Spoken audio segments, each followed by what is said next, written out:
அதிமுகவை பொறுத்த வரைக்கும் தன்னுடைய இடத்தை எடப்பாடி பழனிசாமி இப்போ உறுதி பண்ணிக்கலன்னா அதிமுகவே காணாமல் போகக்கூடிய ஒரு அபாயம் இருக்குது அப்படின்ற ஒரு விமர்சனம் இருக்குது.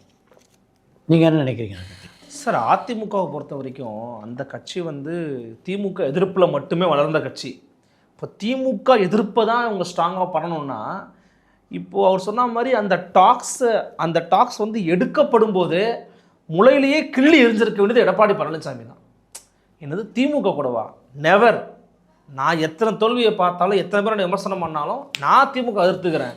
இன்றைக்கி விஜய் என்ன எதிர்க்கிறத நான் எதிர்க்கிறேன் அப்படின்னு அதில் பயணம் பண்ணி அன்னைக்கு இரவே புதிதாக அமைய போகிற அரசுக்கு வாழ்த்துக்கள் போட்டிருந்தா பரவாயில்ல, தூக்கிட்டு போய் புதுச்சேரி ரெசார்ட்டில் உட்கார வைக்கிறது, என்ன பேசுகிறாங்கன்னு தெரியாமலே அமைதியாக இருக்கிறது, அப்புறம் 2 பேருக்கு நடுவில் டாக்ஸ் போகிறதுங்கிறத சில மூத்தவங்கலாம் அவருடைய கட்சியில் உறுப்பினராக தேர்ந்தெடுக்கப்பட்ட லீமா ரோஸே நல்ல செய்தி வரும்னு சொல்கிறாங்க.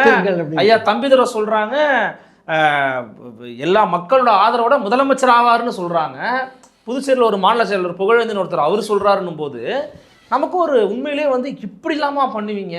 அதாவது விஜய் அவர்கள் மேலே முதலமைச்சராக இன்றைக்கி பதவியேற்றார். முதலமைச்சர் அவர் விஜய் அவர்கள் மேலே அவர் முதலமைச்சராக ஏற்பதற்கு முன்னாடி விமர்சனங்கள் இருந்தாங்க, இருக்க தான் செஞ்சது, யாரும் மறுக்கலை. இன்றைக்கி அவர் மக்களுடைய பேராதரவை பெற்று வந்துட்டார். இதன் பிறகு செயல்பாடுகளை பார்க்க போகிறோம், சரியானதை சரின்னு சொல்ல போகிறோம், தப்பானதை சுட்டி காட்ட போகிறோம், அவ்வளோதான். ஆனால் அந்த இடத்துக்கு நீ வரவே கூடாது, நீ எப்படி வரலாம் அப்படின்னு நினைக்கிறதுங்கிறது ஒரு ஃபாசிஸ்ட் அப்ரோச் தான். அதுக்காக பரம வயிறுகளாக இருக்கிறவங்க இணையணும்னு நினைக்கிற எண்ணத்தை அதிமுக தான் முதல்ல உடைச்சிருக்கணும். ஏன்னா உங்களுடைய கோர் அஜெண்டாங்கிறது ஆன்டி டிஎம்கே. திமுகவுக்காவது ஓரளவு தத்துவம் இருக்குங்க, அது திராவிடங்கிற கோட்பாடு மேலே அமைக்கப்பட்ட ஒரு கட்சி. அதிமுகவின் தாய்க்கழகம் திமுக. பட் உங்களுக்கு என்ன தத்துவம் இருக்குது? உங்களுக்கு இருக்கிற ஒரே அஜெண்டா என்ன? Anti DMK.